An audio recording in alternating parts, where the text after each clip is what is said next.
Eagles Entertainment. Welcome, Eagles everywhere, to the Eagles Insider Podcast presented by Lincoln Financial Group. It's Friday. I'm Eagles Insider Dave Spadaro. Hope everyone is healthy and safe and continuing to practice social distancing. On the podcast today, a special edition. I had a chance to speak one-on-one with new Eagles cornerback Darius Slay. He's been in the Pro Bowl the last 3 seasons. He's extremely confident in his abilities, and he certainly fills a need for the Philadelphia Eagles. And instead of taking the traditional route in the interview, I started with some football talk and then went into off-field topics. I hope you enjoy one-on-one with new Eagles cornerback Darius Slay. Darius, first of all, it has been 2 weeks here. I'm sure it's sunken in that you're a Philadelphia Eagle. What kind of emotions have you had here? I'm just excited, man. I'm just blessed to be a part of a great organization, man, and I'm looking forward to seeing how the city like this. And I'm just ready. Yeah, what did people around the league think about the Eagles and the success that this team has had in the last several years? I mean, at the time, I ain't never talk about the Eagles, because I was a Detroit Lion, so I never asked me too many questions. But when I did, when the trade went through, I talked to my guy Fletcher, and just telling me from top down, everybody's just an honest team, straightforward, hardworking team, and they known for making the playoffs, and that's what I want to do, man. I want to have a great career, man, win games, and trying to find a way to get to the Super Bowl. I remember in 2016 we went out there and played you guys, and you had an interception late in the game against Carson, and you had this really good quote after the game. You said that you didn't buy into the hype on Carson based on the 3 previous games he had played in his rookie year, but then after playing against him, you really understood why people spoke so highly about him. And I wonder now, seeing what he's done over the years now, coming into a team with a quarterback like that, what kind of feelings do you have? Great feeling, man. Like I said, I like his confidence as a guy, man, as a player, man, and this is like his poise in the pocket, man. He's a great quarterback, man. What makes him so great, man, the way how he extend plays and keep his eyes downfield. He takes hits. I saw a guy take a lot of hits too, man. Stafford, and he another guy that takes hits and hop back up next play and still give it his all. So, man, that's what you need as a quarterback, man. The face of the franchise. He's the leader of the team, man, and I'm looking forward to, man, helping him become a better player on the defensive end. So I'm ready for it. All right, Darius, I'd like to ask you some questions, if I could, that aren't necessarily traditional questions. So let's have some fun here. Who are your mentors in your life who've helped you reach this point in your career? One of my biggest mentors was Rasheem Mathis and Glover Quinn, teammates I had in Detroit. Stay in contact with me still to this day. And some other guys, some older veteran guys like Dion and Rod Woodson, because when I came out of college, I got an opportunity to work out with both of them. Stay with Rod, and got training from Dion, watching film. Same thing with Rod. So I have met a lot of guys into the league, and so them guys and they still keep in touch with me and make sure I'm still doing what I'm supposed to be doing. Okay. We all know you as Big Play Slay. What other nicknames have you had in your life, all the way back to when you were a kid? I want to hear all these different nicknames. I got Big Play Slay from college, and only the other nickname I had was Slay. So I only had 2 nicknames my whole life. Okay. Your wife Jennifer played basketball in college. I wonder what would happen if you guys went one-on-one on the basketball court. I would easily win, and I would not take it light on her. Okay. Who's your favorite athlete when you were a kid? Were you into sports when you were a kid? Just follow sport? Of course. My favorite athlete is Kobe Bryant. That's my favorite athlete. My favorite football was Champ Bailey because I watched him growing up because he's from around my neck of the woods in Georgia. So so I've been watching him for the longest, and all the baby brothers. But most likely my favorite of all time is Kobe Bryant. Okay. You've been to Pro Bowl the last 3 years, and fans kind of would love to get a sense of what is it actually like to be at the Pro Bowl, not just the game, but being around the best of the best players in the league and getting to know them off the field. It's been great, man. Getting the opportunity to meet some guys, man, talking ball with them. I met a lot of great guys through that, man.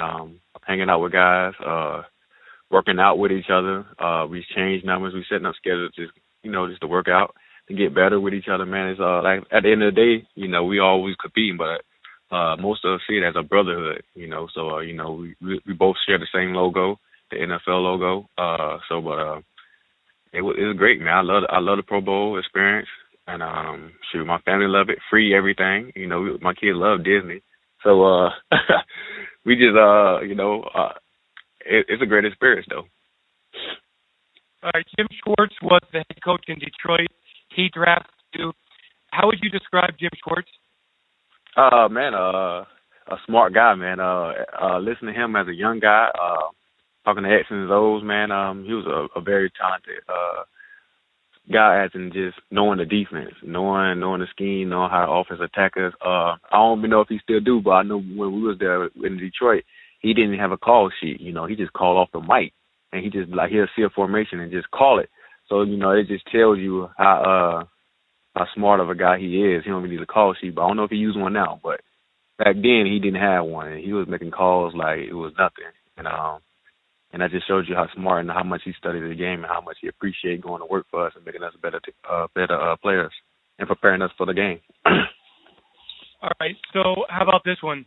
Have you ever done a Jim Schwartz impersonation? And I wonder, is there a player who has done a very good Jim Schwartz impersonation from the Detroit Lions? Well, I can't remember that far back, but I know we used to do a lot of stuff because he was funny, man. He was real funny, man, and he was a straightforward guy. So if you say anything that kind of sounds serious, he was almost not really mocking him, but most of the idea like the same thing he does. So we always used to kind of use like a strong voice, and and it just be him. Okay. Hey, as a cornerback, you have to have a short memory. You have to have thick skin. I wondered, Darius, how did you develop those traits? Playing with guys in the back end. You build that trust with your teammates and your team. Well, and the previous guys I've been with, man, they had nothing but leadership, man. Give up a catch, boys say next play, slay quick, or give a touchdown, they say next play.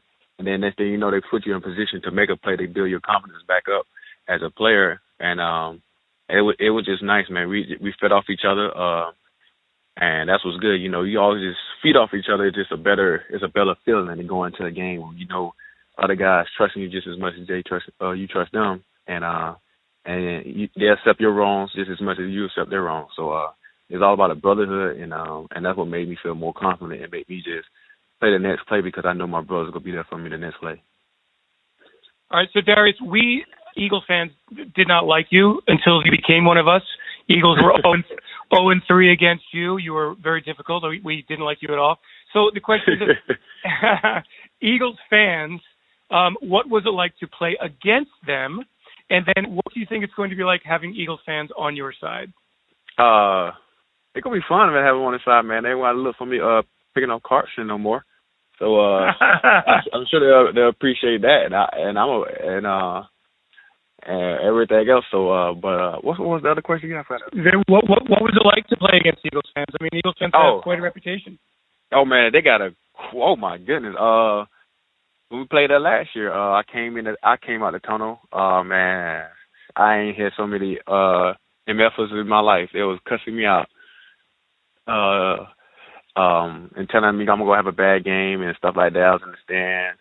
People was talking to me in the stands, and I was just looking back, laughing and stuff. And they just always told me it was gonna be a long night, a long day.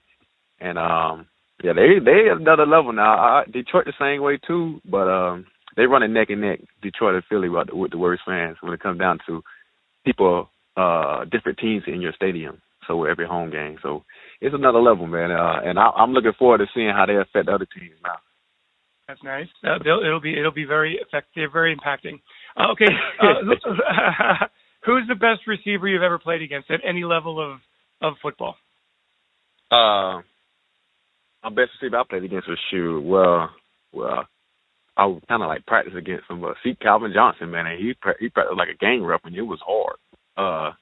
But other than him, the best one is by far is Julio, but my hardest one I had to guard been Devontae Adams, and maybe right after that is Keenan Allen. Those two guys I had it was just been difficult because they're a little different than everybody else. But Julio's the best I ever went against so far. But once I had I won't say trouble, but I had it been just like a back and forth battle because they were just switching up so much stuff, and Keenan Allen and Devontae. Okay, that's cool. What kind of receiver is tougher, I wonder? A big and fast receiver, or a small and quick receiver, or maybe to Darius Slay? It doesn't matter who it is, or what body type they have. It really don't matter because I think I was blessed and thankful for what the Lord blessed me with the ability to be a real fast guy and a real quick guy. I'm just not a straight line speed guy. I can run side to side fast as anybody else. And I got a nice size on me considered as a big corner. Right at about 6 foot, 190 pounds. I can run. So I was kind of blessed and fortunate for that. But everything else, it's not a really difficult guy to guard. But it's all about being consistent, really, man. Because at a cornerback in this game, because it's an offensive game, you're going to get beat. But just how consistent you can be, though. So and that's what makes me a kind of different player because I'm very, very consistent at what I do. And so I just try to make a limit to their plays. Okay. You played with Fletcher Cox at Mississippi State. Yes, sir. That's my boy. Any good Fletch stories that you can share with us? Man, Fletch is a real big time guy, man. At Mississippi State, we all was on the same visit going into Mississippi State out of high school, but the guy was only like 215, 20 pounds at the time. Skinny and, had some muscles. And, so I took the JUCO route, but my JUCO was this was like down the street. So I got to visit Mississippi State anytime I kind of wanted. So I came back after our freshman year in the off season. And I really watched this man become from 215 to 295. And, at a big old country kid in there. And he always was talking about hunting and duck riding and four-wheeler riding all in the mud. And I just watching him work was crazy. And he was a bully out there too, though. He was kind of bullying us because he was so much bigger than everybody. But he ain't never bullied me, man. And he helped get my nickname too, Big Play Slay. So we was all on that defense. We all kind of had like nicknames, and but my D coordinator gave it to me. But he kind of like pushed it and made it kind of loud enough for everybody to hear. Because every time I made a play in practice, he was yelling Big Play. I just figured Fletch was born 215 pounds. I didn't even think that he would ever be anything less than what he is. He's so gigantic. He's gigantic now. I'm telling you, he was so skinny and tall. Consider when we was coming up, he was like, man, what? And this thing, a whole 5 months what college can do to you. 290. I'm like, oh my goodness. Yeah, so I was like, man, what? This is not for real. He wears it well. Darius, a couple more. You have a young mother. You are a young parent. What are some of the important characteristics that you think parents need to bring to a family to make it work and to make children feel great about themselves? Oh, man. Repeat that question again, because that was like a tough one to answer, because I'm being a parent right now. Yeah, I'll start over. I know that your mother's 13 years older than you. You're a young parent as well. What's important to bring to a family? What does a parent need to do to raise a healthy, happy family? Just to be able to. It's all about communication, man, and have your kids trust what you say and trust what you do for them, and guide them the right way. Like my mom did a great job guiding me the right way. Her and my grandma, I had aunties and stuff. So it kind of helped me guide me the right way, just trying to steer me the right way, but letting the kid learn, though. Let him know, like, learn from his mistakes. Just don't try to teach him everything, because the fact that you teach them whatever you want to teach them, but they're going to still want to find out for themselves. So you just tell them the right from wrong, and, and then they just steer from there. That's how I was. I had, young days. I was playing a lot, doing stuff, just having fun as a kid, just trying to find out. Then a lot of stuff I grew up knowing that, okay, that's not the right thing to do. And then I learned from there on. Then I became the young man I am today. So that's what that's why I can put my hat on, just letting the kid learn. You teach them as you going, but let them learn, because that's how you get better as a player too. As football, I use it as a football analogy too, because you can't try nothing until it goes wrong, and you learn from it, and then you correct it.